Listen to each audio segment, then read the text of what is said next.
When your nervous system is overwhelmed, trying to think your way into calm often doesn't work. If you're having a panic attack, a trauma response, or a deep wave of chronic pain or exhaustion, you cannot simply look in the mirror and affirm your way out of it. You cannot just logically tell your brain, I'm safe.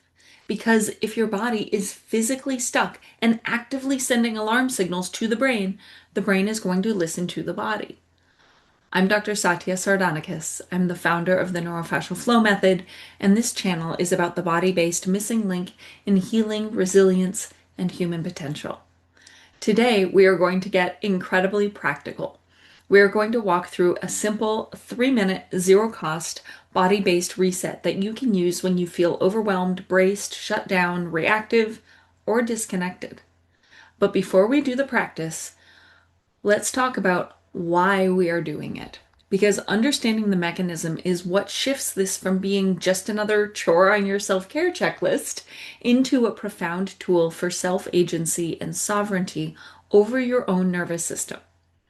When your brain perceives a threat, whether it's a physical threat like a car accident, a chemical threat like a highly inflammatory food, or an emotional threat like a severe argument with someone you love, it shifts into an intelligent adaptive survival mode. It goes into fight or flight, or sometimes even a deeper state of freeze and collapse known as dorsal vagal response. And when your brain is in survival mode, it neurologically suppresses certain functions to keep you alive. It suppresses digestion because you don't need to digest your breakfast if a tiger's actively chasing you. It suppresses your reproductive function because it's not safe to bring a child into a dangerous world. It suppresses your immune system's ability to fight long-term issues like infections and cancer, opting instead for hyperreactive, immediate allergic responses. And crucially, it suppresses your cognitive function, your ability to learn new things, to process complex logic, and to understand another person's point of view. That's neurologically inhibited. Because if you were busy feeling deep compassion for the tiger that's chasing you, you wouldn't fight for your life. This is exactly why, in the middle of a meltdown, an anxiety spiral, or a heated argument, reasoning with yourself, your child, or your partner is pretty completely useless. The cognitive brain is offline. To get out of alarm, we need to speak the built-in language of the nervous system. And the body's built-in language for safety is called proprioception. Proprioception is a big word, but the concept is actually quite simple. Proprioception is the body's ability to sense itself in space. It's the sensory information that comes from both movement and deep pressure. Think about this. If you accidentally smash your finger in a door, the first thing you instinctively want to do, maybe you curse. Valid. But I actually read a study recently showing that cursing temporarily reduces pain, by the way. But immediately after that, you want to grab that hand, right? You want to shake it, you want to squeeze it. Why do we do that? It is a built-in biological reflex. When you smash your finger, alarm signals, scientifically called nociception, race up to your brain to tell you that you're in danger and pain. But when you shake and squeeze that finger, you are creating proprioception. Proprioception travels on faster nerve pathways. It literally races the pain and alarm signals to the brain, and it wins. Proprioceptive feedback is the brain's natural, built-in mechanism to recover from an alarm trigger. It effectively turns down the fire alarm. This is the exact same science behind why weighted blankets help some people with anxiety. It's why we put those thunder jackets on anxious dogs during a loud storm. It's why a good deep hug from someone you love can feel so regulating. Part of it anyway. It's why children who have physical gym class in school actually test higher on their standardized cognitive tests than when they don't have that class. It is deep pressure and movement literally signaling safety to a starving brain. But here's the problem so many of us face. If you're deeply stressed out, you probably don't want to go to the gym for an hour to get movement. You might not have the energy or capacity to do a 45-minute yoga class. And more importantly, If you have stuck places in your body, if the fascia is glued down, if your rib cage is locked into armor to protect your vital organs, or if your spine isn't articulating fluidly, then your brain is starving for proprioception. It's not getting the safety signals it expects just from your normal daily movement. Adding insult to injury, those stuck places in your body, whether they hurt or not, are sending nociceptive alarm signals 24 hours a day, keeping the brain trapped in a survival loop. So, if you try to go for a run to clear your head, the parts of your body moving well will send good, healthy safety signals. But you will also wrench down on the stuck places, sending a massive flood of new alarm signals to the brain. This is why exercise can sometimes make people with chronic illness or chronic pain feel so much worse. So, we're going to deliberately supplement your brain with pure proprioception right now, without triggering any of those stuck places, even if you have some. It's literally like taking a vitamin for a starving brain. But first, we need a baseline. We need to know where your nervous system is at right now so we can actually measure if this is working, because I love a good measurement. So, in the neurofascial flow method, I never want you to just guess if a therapy or tool is working. I want you to have somatic literacy, the ability to accurately read your body's own cues. So, one of the most reliable, low tech ways to objectively measure your autonomic nervous system is by checking your peripheral vision. Autonomic nervous system being the state of alarm versus safety and healing. So, when your brain thinks your life is in danger, the peripheral vision actually shrinks so you can hyper focus on the immediate threat. But at rest, when you are truly safe, human beings are meant to have 180 degrees of peripheral vision. So, let's test yours right now. You can do this sitting or standing. I often tell people to stand like in a doorway with their back flat against the wall because then you know exactly where your 180-degree mark is. So, first, if you have hair on the way, tuck your hair behind your ears so that you can see clearly. Bring both of your arms straight out to your sides like an airplane and point your thumbs up to the ceiling. And bring your arms back just a little bit past that 180-degree line so you're absolutely sure that you can't see your thumbs. Stare straight ahead and watch your own nose in a mirror or watch mine on here. Don't cheat. Don't turn your head or look to the side with your eyeballs. Your brain is going to try to cheat, by the way, because it wants to succeed. So don't let it. This is not a pass-fail test.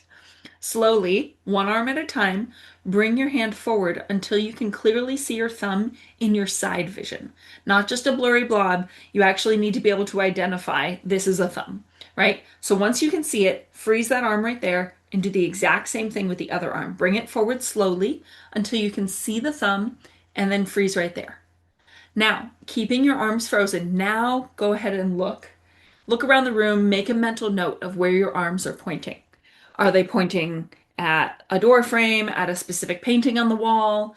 If your arms are forward at all from that flat 180-degree line straight out to the side, that tells me that your nervous system is sitting in some degree of sympathetic dominance or alarm right now.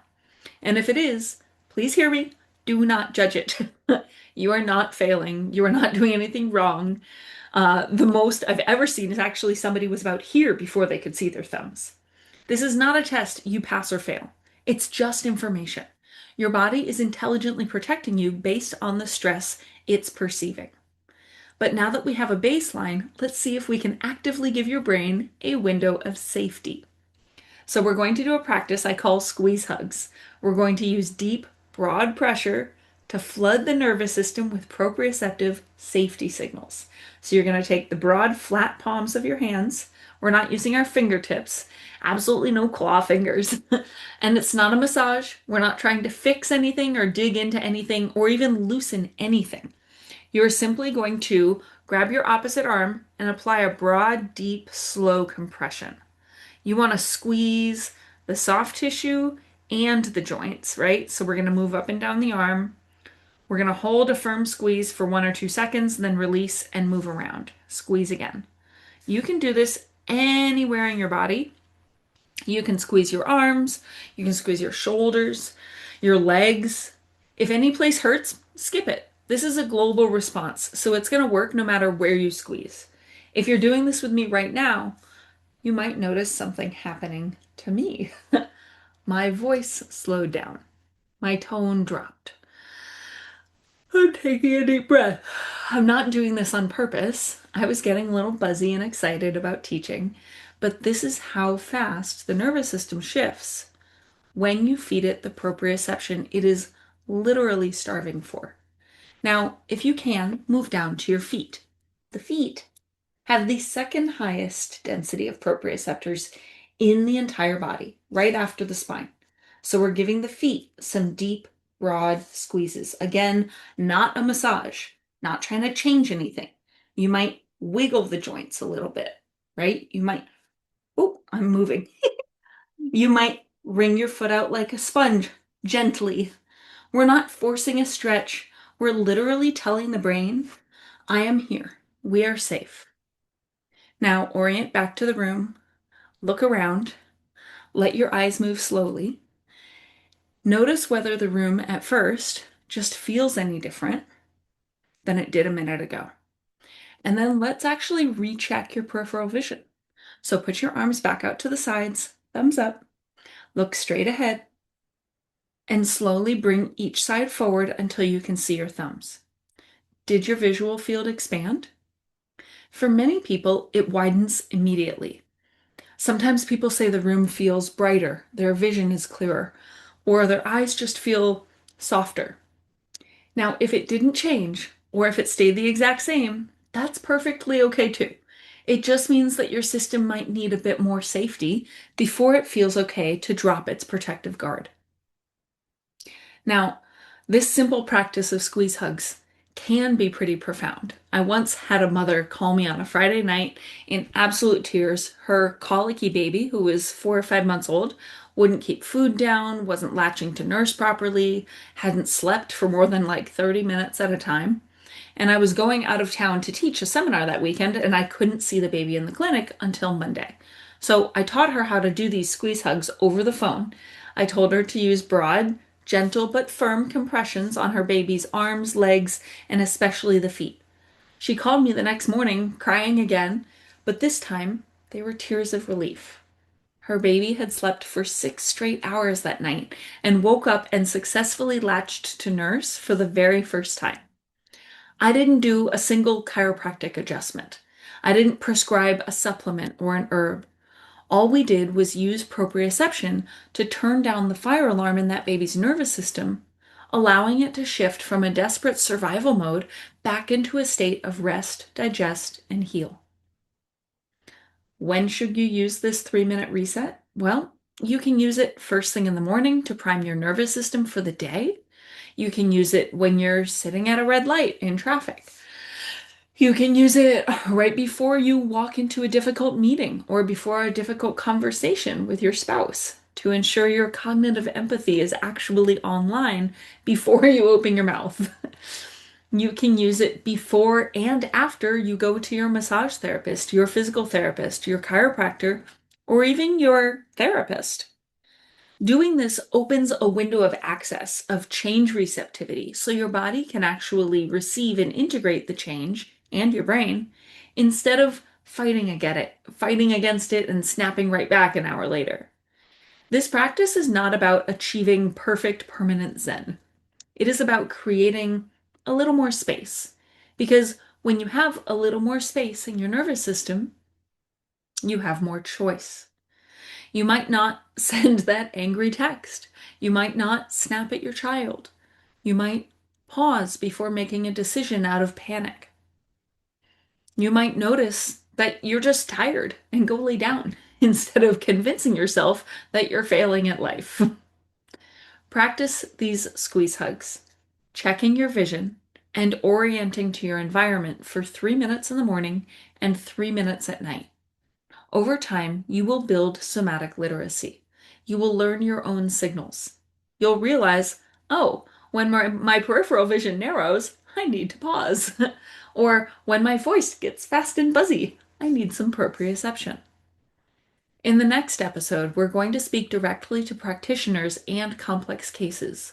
why good techniques fail when the clinical container is not sequenced around capacity, readiness, and integration. But for today, let this be simple. You have the tools to signal safety to your own brain. I'm Dr. Satya, and this is Human Coherence. I'll see you in the next video.